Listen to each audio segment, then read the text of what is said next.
प्रश्न देइछि 10 गोटे संख्यार 2 गुणरु 4 कम ता माने होचे आमे गोटे संख्या को x नबा मनेकर संख्याटी हैला x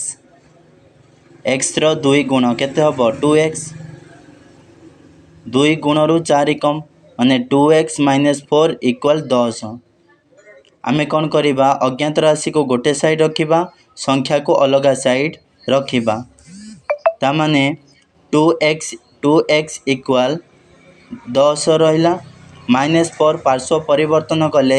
+4 हेबो 2x = 10 + 4 14 हैला ताले 2x मल्टीप्लाई हे केछि x = केते हबो 14 2 गुणन हे थिला साइड चेंज कले हरण हेबो 14 विभक्त 2 कैंसिल हेले 2 7 14 7 हैला आंसर अतएव संख्याटी हैला 7।